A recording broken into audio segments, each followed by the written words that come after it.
संज्ञा किसी व्यक्ति, वस्तु अथवा स्थान के नाम को कहते हैं, जैसे मोहन, कलम, गर्मी, सभा, दही वगैरह वगैरह। यहाँ पर ध्यान देने वाली बात है कि मोहन किसी व्यक्ति का नाम है, किसी एक व्यक्ति का बोध होता है। उसी तरह से अगर कलम कहते हैं तो कलम कहने से किसी लिखने वाली वस्तु का बोध होता है और वह अनेकानेक कलम है। जितने भी कलम है सभी कलम का बोध होता है। उसी तरह से जब गर्मी कहते हैं तो गर्मी एक आभास होने वाली, अनुभव करने वाली संज्ञा का नाम है। उसे हम देख नहीं सकते, उसे छू नहीं सकते, किंतु मोहन को हम देख सकते हैं, उसे छू सकते हैं। कलम को भी देख सकते हैं, छू सकते हैं। सभा को भी देख सकते हैं, दही को भी देख सकते हैं, किंतु इस गर्मी को हम देख नहीं सकते, उसे छू नहीं सकते, उसे सिर्फ अनुभव करते हैं। अन्य उदाहरण है सभा। सभा में अनेकानेक लोग होते हैं, व्यक्तियों का समूह होता है जो किसी तथ्य पे विचार करने हेतु इकट्ठा होते हैं। उसी तरह से दही, दही एक ऐसे संज्ञा का नाम है, ऐसी वस्तु का नाम है जिसे हम नापते या तौलते हैं, उसकी गिनती हम नहीं कर सकते। हम यहाँ पर ये देख रहे हैं कि ये मोहन, कलम, गर्मी, सभा और दही सभी संज्ञाएं हैं, किंतु सब में कुछ न कुछ अंतर है। जब कुछ न कुछ संज्ञाओं में अंतर है तो इन्हीं अंतर के मद्देनजर संज्ञा के 5 भेद बतलाए गए हैं। तो चलिए अब वो 5 भेद कौन कौन है उसके बारे में बारी बारी से अध्ययन करते हैं और उसकी परिभाषा जानते हैं, उसके बारे में समझ करते हैं, उसके उदाहरण जानते हैं। तो चलिए उसकी परिभाषा और उदाहरण के साथ उसके भेद के बारे में अब हम ऊपर जो मैंने उदाहरण दिया था उन्हीं उदाहरणों के मद्देनजर संज्ञा के 5 भेद हैं। वह भेद है व्यक्तिवाचक, जातिवाचक, भाववाचक, समूहवाचक और द्रव्यवाचक। ये संज्ञाएं के 5 भेद हैं।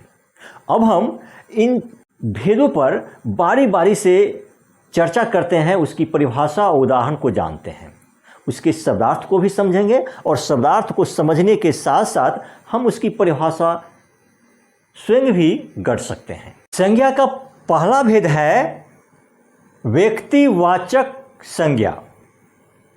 अब हम व्यक्तिवाचक संज्ञा किसे कहते हैं उसके बारे में जानते हैं।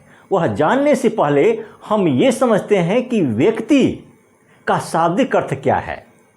व्यक्ति का शाब्दिक अर्थ होता है आदमी या मनुष्य, और उस व्यक्ति से किसी एक का बोध होता है, एक आदमी या एक मनुष्य। और वाचक, वाच माने बोलना, और को का मतलब है वाला, यानी एक का बोध कराने वाला। इस तरह से हम व्यक्तिवाचक संज्ञा की परिभाषा दे सकते हैं कि वह संज्ञा शब्द जिससे किसी एक व्यक्ति, वस्तु अथवा स्थान का बोध हो, वैसे संज्ञा शब्द को हम व्यक्तिवाचक संज्ञा कहते हैं। यहाँ पर एक स्पष्ट है, एक ही व्यक्ति, वस्तु अथवा स्थान का बोध हो तब वह व्यक्तिवाचक संज्ञा कहलाएगा। जैसे महाभारत, महाभारत एक धर्म ग्रंथ का नाम है महाभारत। उसी तरह से रूस, रूस किसी देश का नाम है, एक ही देश का नाम है रूस। गंगा, गंगा भी किसी एक नदी का नाम है। उसी तरह से पटना अर्थात किसी एक जगह का नाम है। कहने का मतलब ये हुआ कि व्यक्तिवाचक संज्ञा से किसी एक ही व्यक्ति, वस्तु अथवा स्थान का बोध होता है, और जिस संज्ञा शब्द से किसी एक व्यक्ति, वस्तु अथवा स्थान का बोध हो वैसे संज्ञा शब्द को व्यक्तिवाचक संज्ञा कहते हैं। संज्ञा का दूसरा भेद है जातिवाचक संज्ञा। जाति का अर्थ ही होता है कुल या वंश। वंश का मतलब है कि उसके कुल में जितने भी कोई आते हैं वो सब का बोध होता है। इस तरह से हम जातिवाचक संज्ञा की परिभाषा दे सकते हैं कि वह संज्ञा शब्द जिससे किसी व्यक्ति अथवा वस्तु की संपूर्ण जाति का बोध हो, उस शब्द को जातिवाचक संज्ञा कहते हैं। यहाँ पर ध्यान देने वाली बात है कि जातिवाचक का तात्पर्य है उसकी पूरे वंश है, यानी जिसका हम नाम लें उससे संबंधित जितने भी उस कुल का है, उस वंश का है, सबका बोध जब होता है तब वह जातिवाचक संज्ञा शब्द कहलाता है। जैसे लड़का, घोड़ा, घड़ी। यदि हम लड़का शब्द बोलते हैं तो जितनी भी लड़का है उस सभी का बोध होता है, इसीलिए लड़का एक जातिवाचक संज्ञा है। उसी तरह से घोड़ा, घोड़ा अनेक है, बहुत से घोड़े हैं।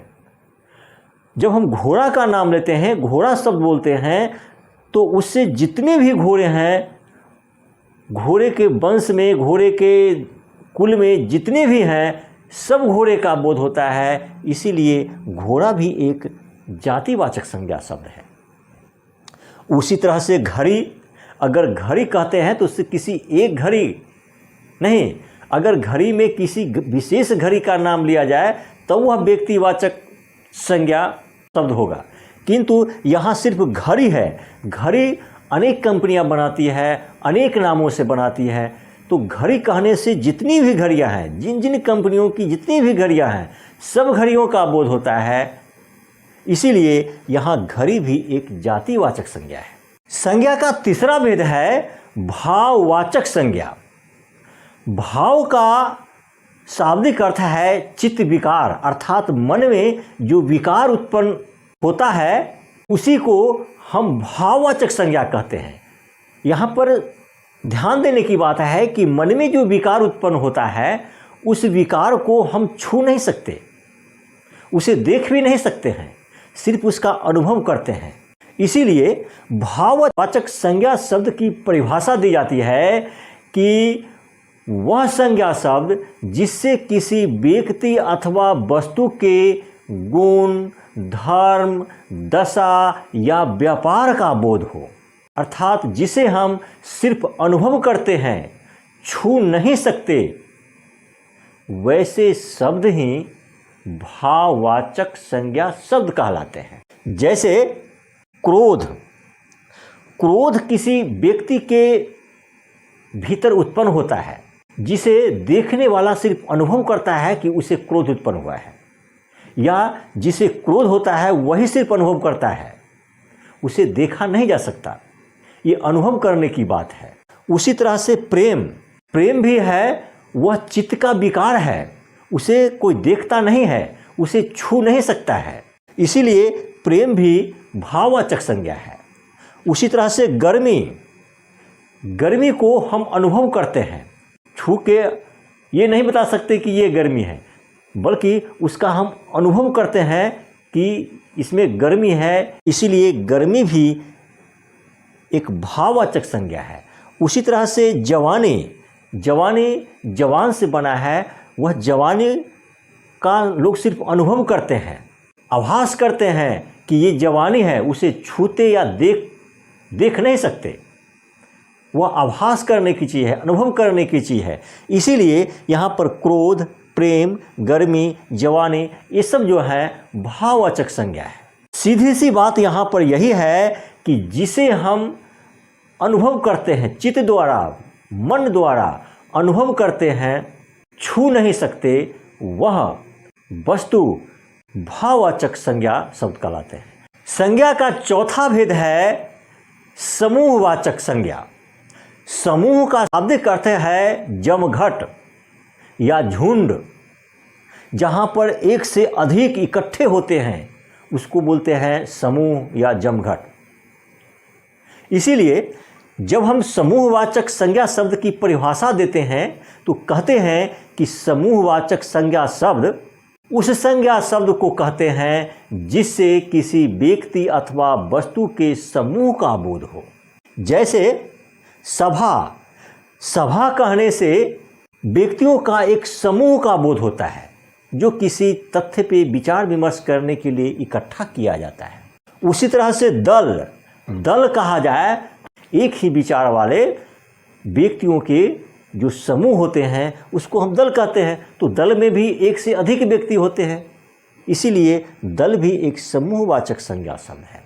उसी तरह से कुंज में जो है बहुत से पौधों का समूह होता है, उसी को हम कुंज कहते हैं, इसीलिए ये कुंज भी एक समूहवाचक संज्ञा शब्द है। तो इस तरह से हम ये देखते हैं कि सभा, दल, कुंज वगैरह वगैरह में एक से अनेक वस्तुएं या व्यक्ति का होने का बोध होता है, और जिस शब्द से एक साथ एक से अधिक व्यक्ति या वस्तु का होने का बोध होता है, वैसे ही शब्द को हम समूहवाचक संज्ञा शब्द कहते हैं। अब संज्ञा का 5वां भेद है द्रव्यवाचक संज्ञा। द्रव्य का मतलब है पदार्थ या सामान, अर्थात वह वस्तु जो जगह छेके, जिसमें कोई भार हो, उसे हम द्रव्य कहते हैं। और वाचक यानी बोध कराने वाला। तो इस तरह से हम द्रव्यवाचक संज्ञा शब्द की परिभाषा दे सकते हैं कि वह संज्ञा शब्द जिससे नापने या तौलने वाले वस्तुओं का बोध हो, उस शब्द को द्रव्यवाचक संज्ञा शब्द कहते हैं। जैसे घी को तौला जाता है या नापा जाता है, लीटर में नापा जाता है या किलो में तौला जाता है, इसकी हम गिनती नहीं कर सकते। इसीलिए ये घी जो है यह द्रव्यवाचक संज्ञा है। उसी तरह से चावल को भी तौला जाता है, उसकी हम गिनती नहीं कर सकते हैं, इसीलिए ये चावल भी जो है द्रव्यवाचक संज्ञा शब्द है। उसी तरह से दही जो है इसको भी नापा या तौला ही जाता है, इसकी गिनती नहीं होती है, इसीलिए दही भी एक द्रव्यवाचक संज्ञा शब्द है।